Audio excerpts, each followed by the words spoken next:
प्रश्नावली 1.2 निम्नलिखित संख्याओं को अभाज्य गुणनखंडों के गुणनफल के रूप में व्यक्त कीजिए। अभाज्य, सर्वप्रथम आपको बता देते हैं कि भाज्य क्या होता है। भाज्य वे संख्याएं होती हैं जिसके दो से अधिक गुणनखंड होते हैं। दो से अधिक गुणनखंड, दो से अधिक गुणनखंड। तो दो से अधिक गुणनखंड क्या होता है? दो से अधिक गुणनखंड मीन्स टू फैक्टर्स। जैसे मान लीजिए, जैसे 140, मान लीजिए 140 है, पहला क्वेश्चन 140 है। 140 का अगर हम गुणनखंड निकालें तो 70 दूना 140, 35 दूना 70, अब 35 दूना 70, 5 सते 35, 5 सते 35 दूना 70 दूना 140। तो 140 के देखिए दो से अधिक गुणनखंड है। 140 के दो से अधिक गुणनखंड है। तो ये जो 140 है ये भाज्य है, और भाज्य को हमने अभाज्य गुणनखंडों के रूप में व्यक्त कर दिया। यानी हम ये कह सकते हैं कि 2 पे 2 गुणे 5 गुणे 7। तो कहेंगे कि 2 क्या है, 5 क्या है, 7 क्या है। तो 2, 5, 7 ये अभाज्य हैं। अभाज्य क्या होता है? अभाज्य जो होता है केवल दो गुणनखंड होते हैं। अभाज्य के केवल दो गुणनखंड, अभाज्य केवल दो गुणनखंड। जैसे मान लीजिए 11, पहली संख्या अभाज्य 2 होती है, दूसरी संख्या 3 और तीसरी संख्या 5, फिर 7, फिर 8 नहीं, 9 नहीं, 10 नहीं, 11, फिर 13, फिर 15 नहीं, 17, फिर 23, फिर डट 19 भी होगा, 19 भी होगा, डट। यानी जिसके केवल दो गुणनखंड, एक तो वर्षांग होता है और दूसरा एक तो वर्षांग होता है और दूसरा एक। तो भाज्य क्या होता है? दो से अधिक गुणनखंड होते हैं भाज्य के। एग्जाम्पल में 140 अगर ले लिया जाए तो 2 दूना 4, 4 5 20, 20 सत्ते 140। यानी 2 कितनी बार है? 2 बार है, और ये गुणे 5 गुणे 7। तो 2, 5 और 7 ये अभाज्य हैं। अभाज्य क्या होता है? अभाज्य के केवल दो गुणनखंड होते हैं। जैसे पहला अभाज्य 2 होता है, दूसरा 3, तीसरा 5 और चौथा 7।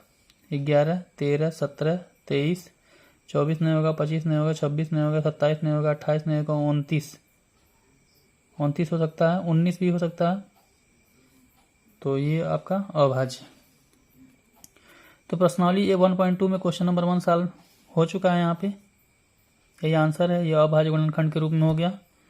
और इसी प्रकार 156 का भी हम सॉल्व कर सकते हैं।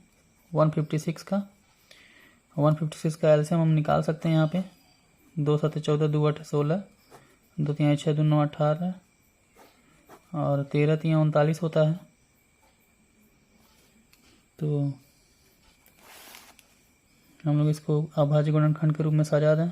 2 गुणे 2 गुणे 3 गुणे 3, 3 3 9 2 18, 2 7 14, 2 8 16, 2 3 6 2 9 18 और 13 3 39। तो ये 13 से कटेगा। तो 2 2 4 3 12, 12 गुणे 13 यानी 156। 13 को 13 से भाग देंगे, एक बार जाएगा। तो यहाँ पे 2 कितनी बार है? 2 बार। 3 गुणे 13। तो 2 अभाज्य है, 3 भी अभाज्य है और 13 भी अभाज्य है। ठीक है। इसी प्रकार 38 25 और 5005 और 74 29 भी निकाल सकते हैं अभाज्य गुणनखंड के रूप में। तो क्वेश्चन नंबर 2 लगाते हैं। पूर्णांक के निम्नलिखित युग्मों के HCF और LCM ज्ञात कीजिए तथा इसकी जांच कीजिए कि दो संख्याओं का गुणनफल HCF गुणे LCM के बराबर होता है। क्वेश्चन नंबर 1 में दिया गया है 26 और 91। 26 और 91। 26 और 91 में ये पहली संख्या है और ये आपका दूसरी संख्या। एक फार्मूला होता है कि HCF गुणे LCM, HCF highest common factor गुणे LCM lowest common factor. HCF गुणे LCM बराबर होता है पहली संख्या गुणे दूसरी संख्या, पहली संख्या गुणे दूसरी संख्या, पहली संख्या गुणे दूसरी संख्या। तो हमें निकालना है पूर्णांकों के निम्नलिखित युग्मों की HCF और LCM ज्ञात कीजिए तथा इसकी जांच कीजिए कि दो संख्याओं का गुणनफल HCF गुणे LCM के बराबर होता है। चलिए ठीक है, ये समीकरण मान लेते हैं कि इसको हमें दिखाना है। तो सबसे पहले हम HCF और LCM निकाल लेते हैं। HCF में पहले लेसन में आपको बताया गया था, पहले अभ्यास में, कि HCF कैसे निकाला जाता है। तो छोटे वाले से हम बड़े वाले में भाग देते हैं। तो 26 दूना 52, 26 तियाँ 78, 3 छक 18, 3 6 1 7, 26 तियाँ 78, 8 3 11 और 8 में 7 जाएगा 1, 13।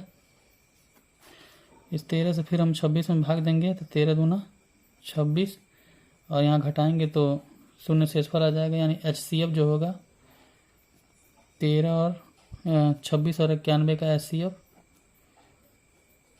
13। जो भाग देता, जो काट देता है उसे हम HCF कहते हैं, वही HCF होगा। ठीक है, इसी प्रकार हम LCM भी निकाल लेते हैं।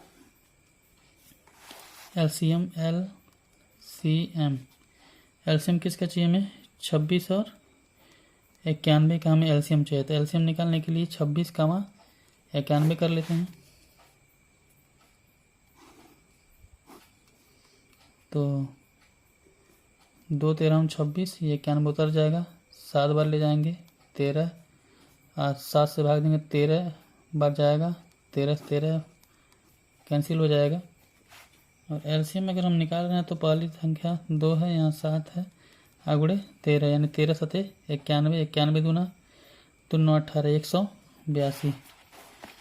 तो हम रख देते हैं HCF गुणे LCM बराबर पहली संख्या गुणे दूसरी संख्या में। तो कहेंगे समीकरण 1 में रखने पर, समीकरण 1 नाम है, समीकरण 1 इसका नाम रखा गया है। जब बीच में बराबर हो, बराबर के पहले और बराबर के बाद की संख्या हो तो उसका नाम समीकरण रखते हैं। समीकरण 1 में मानों को रखने पर यदि बराबर हो जाएगा तो हम कहेंगे कि हाँ HCF गुणे LCM बराबर पहली संख्या गुणे दूसरी संख्या। तो देखते हैं बराबर होता है कि नहीं होता है। HCF कितना है? 13 और LCM कितना है? 182 बराबर पहली संख्या 26 और दूसरी संख्या 91। तो 26 को लिख सकते हैं 13 गुणे 2 गुणे 91 और ये हो जाएगा आपका 13 गुणे 2 एकम 2 9 18। तो left hand side right hand side के बराबर है। तो हम कहेंगे कि यह सिद्ध होता है कि पूर्णांकों के HCF गुणे LCM पहली संख्या और दूसरी संख्या के गुणनफल के बराबर होता है। तो ये कहेंगे सिद्ध होता है, प्रूव्ड।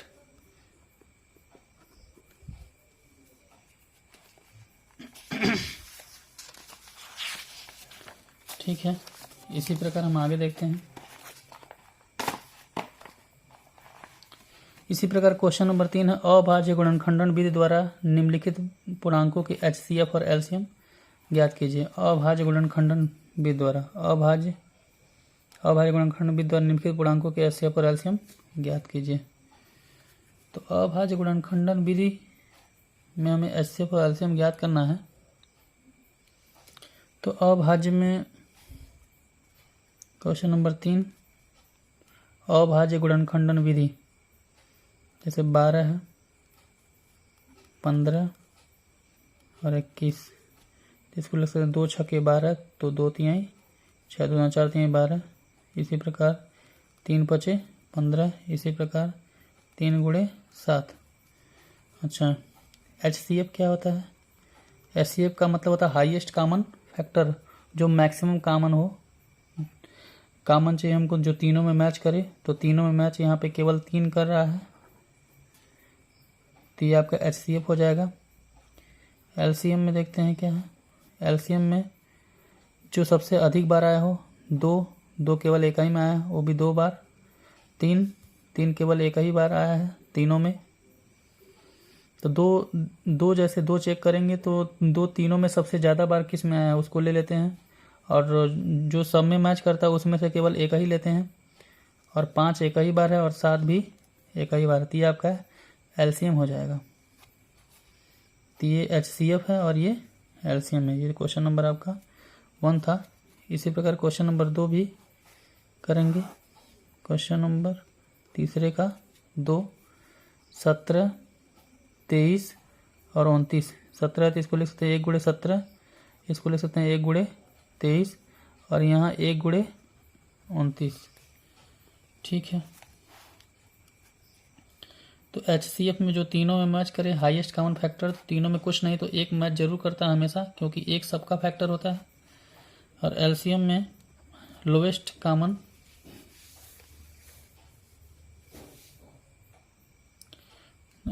तो एलसीएम माने लघुत्तम समापवर्त निकालना है। तो लघुत्तम समापवर्त में जो मैच करता है उसको तो हम लेते हैं।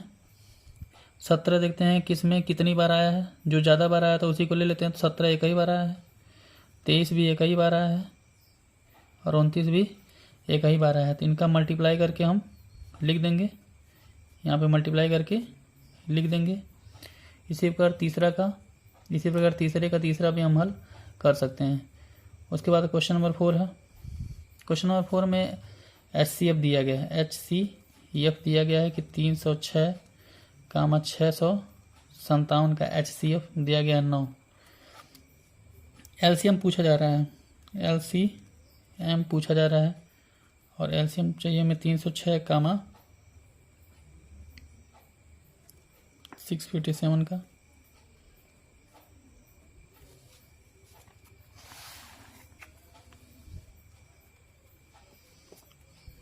तो हम जानते हैं कि एचसीएफ गुणे एलसीएम इक्वल होता है first number into second number. तो हमें चाहिए एलसीएम इक्वल फर्स्ट नंबर आपका 306 है और सेकेंड नंबर 657 है, अपन एचसीएफ आपका 9 है। इनके बीच में मल्टीप्लाई, एचसीएफ आएगा इधर डिवाइड हो जाएगा।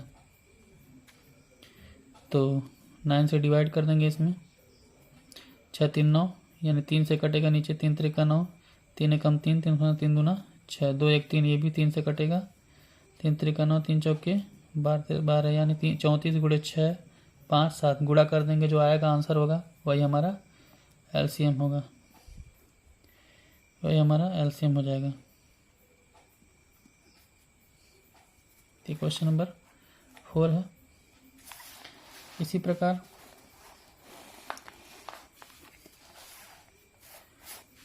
क्वेश्चन नंबर 5 है। जांच कीजिए कि क्या किसी प्राकृतिक संख्या n के लिए संख्या 6 पर n अंक 0 पर समाप्त हो सकती है। तो जांच करके दिखाना है केवल। तो चूंकि हम जानते हैं कि 6 पे n है, तो n प्राकृतिक संख्या है, कहेंगे जहाँ n प्राकृतिक संख्या है तो n बराबर 1 से शुरू होगा, 1 2 3 4 5 डट डट डट डट। तो अगर हम n की जगह 1 रखें तो ये 6 मिलेगा। n की जगह अगर हम 2 रखें ये 6 गुणे 6 होगा। n की जगह अगर हम 3 रखें, n की जगह 3, तो ये 6 गुणे 6 होगा। और प्रत्येक 6 में 2 गुणे 3 ही होता है, प्रत्येक 6 में 2 गुणे 3 होगा। तो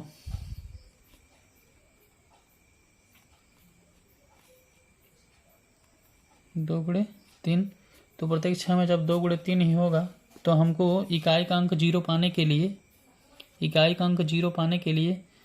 कम से कम हमारे पास एक 5 होना चाहिए, तभी 5 दूना 10 हो सकता है। तो कहेंगे चूंकि इकाई का अंक 0 पाने के लिए या प्राप्त करने के लिए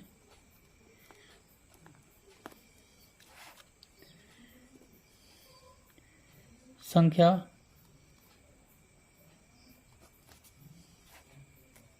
5 होना चाहिए, संख्या 5 होना चाहिए। अतः अतः 6 पे n शून्य पर समाप्त नहीं होगा। संख्या 6 पे n शून्य पर समाप्त नहीं होगा, यानी इसका इकाई का अंक जो है शून्य नहीं होगा। इसका जो इकाई का अंक है शून्य नहीं होगा। ठीक है।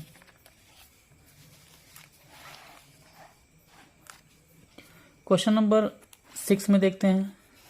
क्वेश्चन नंबर 6 में 7 गुणे 11 गुणे 13 आधन 13 है और 7 गुणे 6 गुणे 5 गुणे 4 गुणे 3 गुणे 2 गुणे 1 आधन 5 है। ठीक है।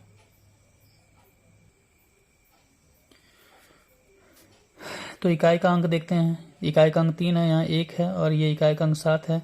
तो 3 एकम 3, हाँ 3 सते 21, 3 सते 21, 3 सते 21 में इकाई का अंक 1 है, 21 में इकाई का अंक 1 है। 1 में जब हम 3 को जोड़ेंगे, इसका इकाई का अंक जोड़ेंगे तो 4 होगा और 4 2 से कट जाएगा, 4 2 से कट जाएगा। अच्छा, तो 4 अगर 2 से कट जाता है तो 4 2 से भी कटेगा और जो संख्या होगा वो स्वयं से भी कटेगा और इसका गुणनखंड 1 भी होगा। अतः हम ये कह सकते हैं कि इसके 2 से अधिक गुणनखंड है। 7 छक 42, 42 में आपका 2 इकाई है, 2 पचे 10 और 0 का 4 में गुणा करेंगे 0 होगा, 0 का 3 में गुणा करेंगे 0 होगा।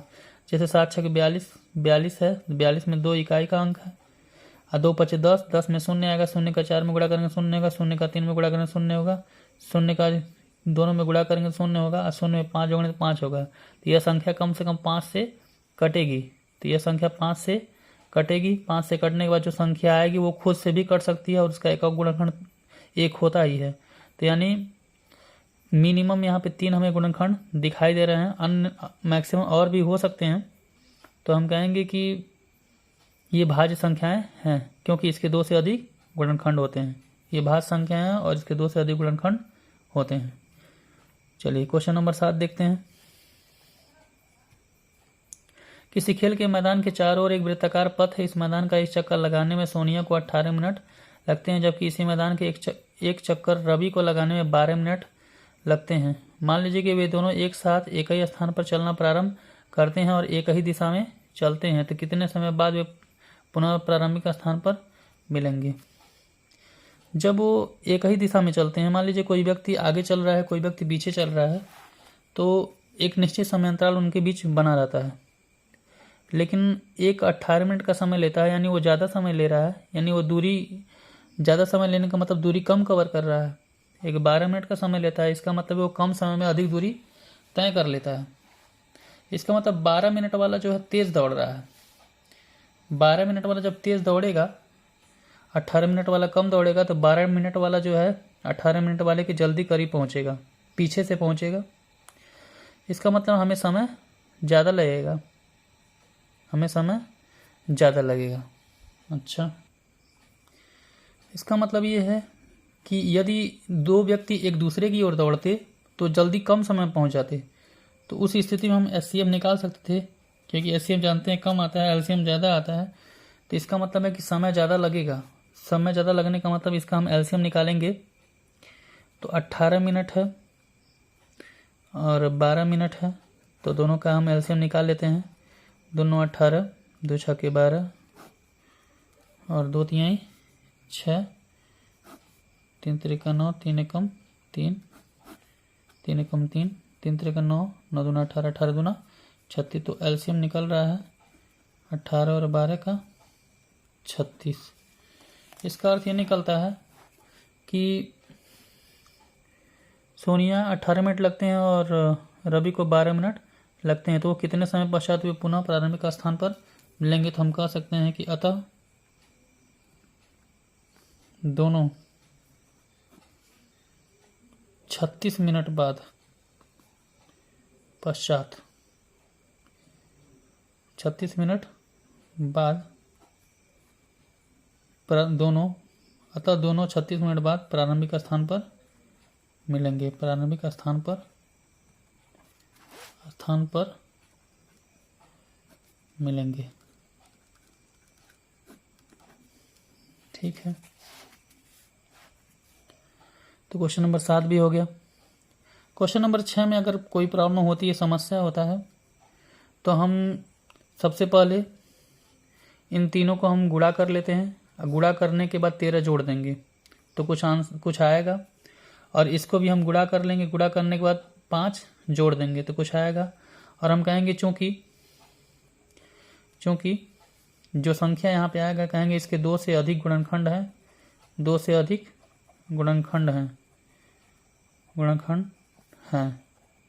यहाँ पे जो संख्या आएगा वो भी, और यहाँ पे जो संख्या आएगा वो भी, कहेंगे 2 से अधिक गुणनखंड है, अतः दोनों संख्याएं भाज्य हैं। यही थियरी पोर्शन हम दे सकते हैं। तो हमें कुछ नहीं करना है, इसका सीधे सीधे गुणा कर देना तीनों को आपस में, और 13 जोड़ देना। यहाँ पे भी गुणा करके अपना 5 जोड़ देना है। ठीक है, आज के लिए इतना ही। अगले टर्न में मिलते हैं प्रश्नावली 1.3 के साथ। तब तक के लिए गुड नाइट, गुड बाय।